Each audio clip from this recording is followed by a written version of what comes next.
What's up, everybody? It's your boy Showtimedr. So, I wanted to begin this video. This is actually going to be your hero guide as far as the mindset you are going to have when it comes to upgrading your heroes. Now, I don't have all the answers. Most people don't have all the answers unless they've been playing on the Chinese servers for the past 7 months. But what I can tell you and what I've learned, this is the type of mindset you are going to have for your characters going forward, and every character is a very huge investment, guys. So we're going to take Sherry here, and I'm going to show you guys the proper mindset. Now, what's going to happen is there are these scrolls. You get these in the time dungeon, whatever the hell they call it there. So these scrolls, and eventually there's going to be more upgrade material. Not sure what that's going to be in the future, but I think it has to do with some of those things you can buy in the shop. Not completely sure, but we'll just see. But so whenever you upgrade, and there's also a level requirement, by the way, whenever you advance this character, it's going to basically improve their stats, as well as eventually open the way when you get to the level to do a class upgrade. Now, everyone's going to start with a basic class. Your basic class is going to have whatever their base passive is, etc., depending on the troop. Now, you are going to have a choice for most units, and as you can see here, as the tree goes down, you know, like say I want to be a Pegasus Lord, or perhaps I want to be a Dragon Knight, etc. And depending on which class you go down and which tree you go down, it is going to open up a unique skill set and also unique troops, which are back here. So depending on how your team's geared, not to mention the faction issue, which I'm going to have to do in another video, of which factions you are buffing. Recommend 2 early game, by the way. You know, you're going to build differently, but what's going to happen, because there's a lot of people confused on, oh my god, I got to choose the right class. I got to choose whatever the OP build is, and there's going to be some builds that are going to appear, and that's great, you know, get to test those builds out and see, depending on what you need for your team. Some people, they can be a little more specialized, like with Sherry, for instance. You know, you can make her just a pure Pegasus Lord. You can have a little bit more specialized troopers over here.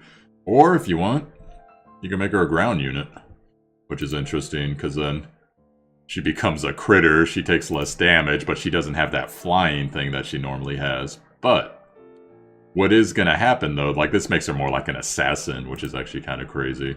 The assassin class, from what I've seen. But so, one thing to know, whatever you commit to, no matter what it is, do not be like, oh my god, I committed, like it's Diablo 2. I committed, I can't move these points anymore, I can't go back, and now I found out that actually this build is something that I want. Don't worry too much, because what's going to happen is, like, let's say I chose Dragon Knight, and then you're going to unlock these troops, you're going to start upgrading them, and you're going to get this passive after attacking restores 20% of troop HP. Pretty strong, actually. That actually looks pretty sexy now that I've looked at it. But then you decide, oh no, I want to be a Pegasus Lord. Well, don't worry, because you can actually, for some of the currency that's up here eventually when we start farming it, you can go back, and then you can decide, okay, I want to be a Pegasus Lord now, or I'd rather go down this tree, or I don't care about this last thing, I actually want to go back and master this other skill first. Well, what's going to happen is, every time you master one of these classes, you unlock the passive, and you unlock whatever the troops are, so that even if you go and do another thing, you still have these passives and these troops, so you can mix and match, essentially, is what I'm telling you. So you could be a High Master that also has a Griffin Flyer unit or a Horse unit with them to, you know, for whatever specialized map, or to counter a weakness, or maybe accentuate a strength. So the skills themselves, though, they are going to be rotated. So you see, let's go to info. You see how you only have 3 skill slots, but you see this thing right here where you can change up your skills. So if you got a particular map or a particular raid boss or whatever you're doing, and you decide, oh, I don't want this one, I want this one and this one, etc., you can still change that, but you have to unlock all the skills. Now, this process takes a fair amount of time, guys, okay? So don't think that you're just going to instantly go and farm everything and be like, okay, I got all the skills unlocked after a couple weeks. From what I hear, most people completing their characters, they're still in the process of doing it, and they've taken 5 months. Not just on this, but your faction upgrades, and your gear upgrades, and your troop upgrades, etc. There's more to it than that. Your star level upgrades, you know, the stuff about, where is it? Yeah, I guess it's in the other screen. You know, upgrading your star level, etc. Because the higher you upgrade your star level, the higher your passive upgrade is. Your base passive when you get it. So for her, Wild Princess, eventually these multipliers are going to go up with whatever's happening with your passive for your heroes, and etc. So that's the mindset you are going to have to start taking. Is I already released a soldier video. So look at all these soldiers that you're going to release, or excuse me, that you're going to unlock eventually. You're going to have a choice between all these soldiers for what you want to take, depending on what your mission objectives are. Because the strategy apparently after... Someone told me it was after level 20, but there's definitely a power creep at level 20, but I also heard level 35 is when you're just like, man, dude, there are so many easy mistakes you can make in this game. So... And there's lots of passive upgrades with your star levels and the boost that you get from getting the scrolls and the other materials you're eventually going to need here. But that's the kind of mindset you're going to have, guys. So as you're building your teams and you're focusing on... Let me go back to it here. The factions. So you see the factions here? You can click up here and see, okay, this is the princess faction. Well, I got X amount of princess faction characters and I use so-and-so and so-and-so and so-and-so. But then maybe I would rather instead invest in the Legion of Glory because they also have all these other heroes over here that I use. And you're just going to have to choose between, because there's 7 factions to start off with. There's an 8th faction right now in the Chinese server, something called Meteor, I believe it is. You're just going to have to figure out, okay, I'm going to invest in these characters, which means I am going to buff these factions. I'll do a separate faction video, guys, but just the mindset, so you get the mindset going about, okay, got to worry about buffing faction and getting the faction buffs. Also got to worry about upgrading the hero and upgrading their troops, upgrading my gear, upgrading her star level, choosing the right class, and then depending on what you're doing out in the world, choosing the right troops to counter or whatever's going on the map, choosing the right class combos, choosing the right team setup, etc. And when you factor in like raids and PvP and all the tougher farming dungeons and eventually time rift challenges, etc. There's lots of rotating dungeons in this game, so it's gonna be just kind of like this ever-rotating thing because, as the devs have told us multiple times, there is no one group of heroes in this game that can do everything in this game. You're gonna have to switch it up. So even if, you know, coming up with SR characters and some R characters to cover some weaknesses, some holes in your game that some of your teams have, so... That's all I'm trying to show you here, guys, so... And then, just like cosmetic stuff, they have some clothes, different things.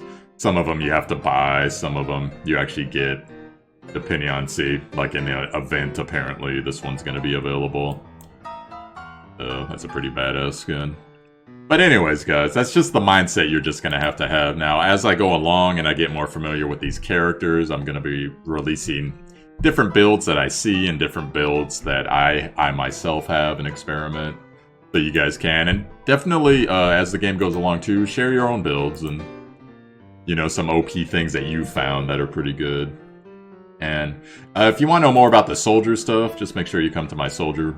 I put out a soldier video. It's actually uploading now. Hopefully it'll be up before this video comes out. And, you know, go check it out because I want to get you guys in the right mindset, because I've talked with a lot of the players that have played this game already on the Chinese servers, and they've kind of prepped me for the mindset that you're going to have in this game eventually. So I'm trying to share that with you guys so that you guys can get, you know, be ready for the power creep and the tactical craziness that's going to come later on in the game for those of you that are hanging out with this game still. So, otherwise, guys, and then one last thing I'll share, SR gear. There's a lot of SR gear that is, well, I guess I should actually show you before I get to that. So a good example, I'll go to Leon.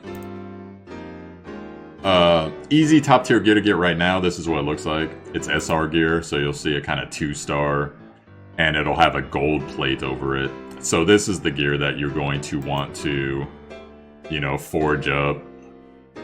I'll make a separate gear guide, but don't worry about that right now. But forge up, and then eventually strengthen, etc. But that's the easy free-to-play stuff to get. Eventually, once you get your hero lineup set, there is a summon thing that does use the... I always forget what they call these.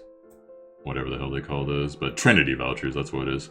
There is a separate gear summon that you can see right here. Equipment summon that uses these. And if you look at the gallery, it has very specialized gear for your heroes. So let me come over here.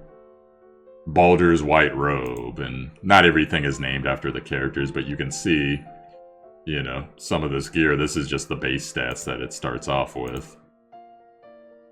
And it has rainbow plates, if you notice. So this is eventually the gear that we are going to want to farm and going to want to get as high as possible, the 3-star gear. But you see there's a whole lot of it. And so what I remember being recommended to me real quick before I end the video was it suggested that you get one base set for all the character types in the game. And then just keep that gear upgraded. Don't try to get specialized sets for every character in the game, because you'll go broke if you're a whale.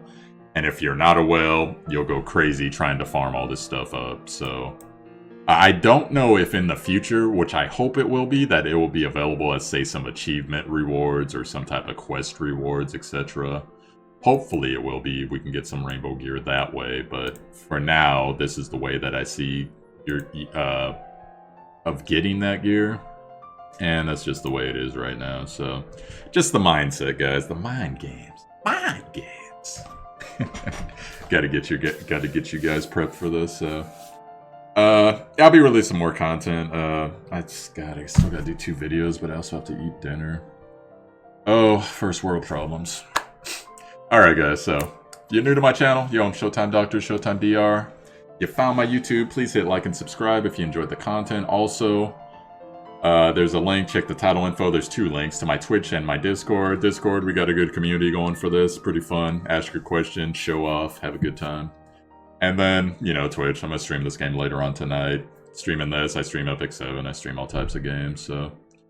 Look for me there if you feel like it, if not, great meeting you, and I will catch you guys again, hopefully. Peace.